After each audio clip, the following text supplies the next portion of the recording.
আমাদের বাঙালিদের মধ্যে একটা অদ্ভুত ভালোবাসার ব্যাপার আছে। যে কোনো নন বং শব্দকে আমরা অসাধারণভাবে একদম বং করে দিতে পারি। জাস্ট লাইক অমিতাভ বচ্চনকে আমরা আদর করে বলি বচ্চন। তেমনই সেদিন আমার এক পাড়ার দাদা বলল, ভাই একটা ছবি রিলিজ করছে না, নাম হরর ব্যোমকেশ।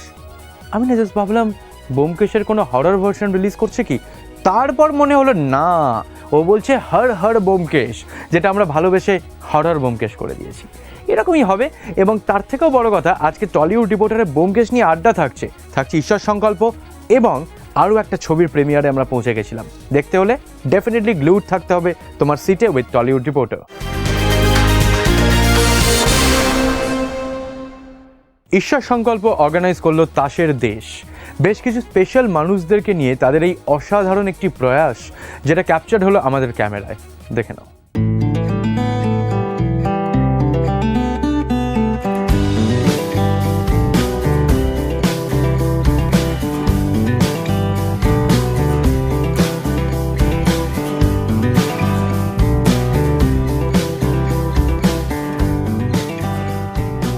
সিনেমার মধ্যে দিয়ে মেসেজ দেওয়াটা অবশ্যই আমরা চেষ্টা করি করার, কিন্তু আসল সিনেমা কিন্তু ঈশ্বর সংকল্পের মানুষজন যারা এটার সঙ্গে যুক্ত রয়েছে তারা প্রত্যেকে সেই সিনেমাটা বানাচ্ছে আর কি। এরা রিয়েল হিরো।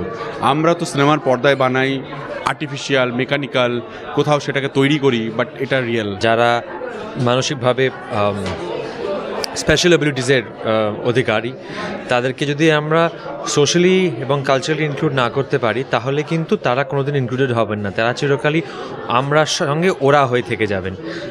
তাই আমি এইটুকুই বলতে চাই যে ঈশ্বর সংকল্পের সঙ্গে আজ থেকে আমি যদি এনি ক্যাপাসিটি যদি কোনোভাবে আমি কাজে লাগতে পারি ঈশ্বর সংকল্পের, I would be more than happy. এইসব সংস্থা না হলে হয়তো আমরা যে জিনিসটা দেখতে পাই আমাদের চারপাশে অতটা পরিষ্কার হয়তো হতো না।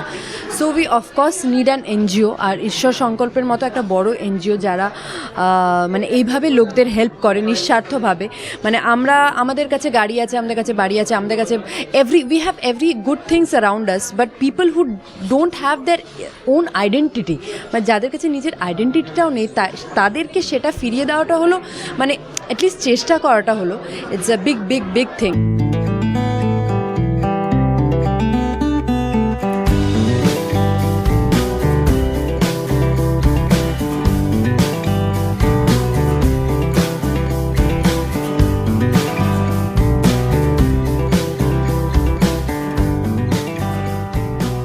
আমার মনে হয় যে এখানে যে কাজটা হয়ে চলেছে সেই তুলনায় আমরা কিছুই করি না, আমরা সেরকম ইম্পর্টেন্ট কিছু কাজ করি না। আমরা চেষ্টা করি মানুষদের একটু আনন্দ দিতে, ভালোবাসাতে বা কাঁদাতে, বাট এখানে যে কাজটা হচ্ছে সেটা অনেক বেশি ইম্পর্টেন্ট। কাজে এই কাজের প্রতি আমার শুভেচ্ছা রইল।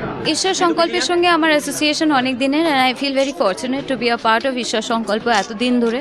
এবং আমার মনে আছে 8 বছর আগে যখন সর্বানিধি আমাকে ফোন করেছিলেন নাইট শেল্টার ফর উইমেন চেতলাতে ইনগ্রেট করার জন্য, তখন গেছিলাম, হয়েও গেছিলো।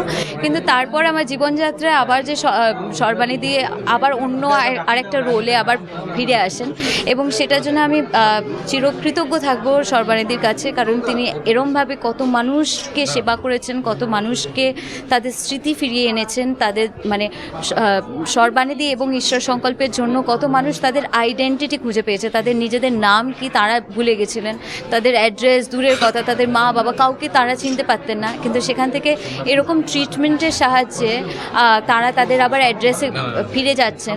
তো সেরকম একটা ব্যাপার এটা, মানে she is one of those wonderful women that I know in my life, এবং I wish her all luck with Ishwar Sankalp and the entire team.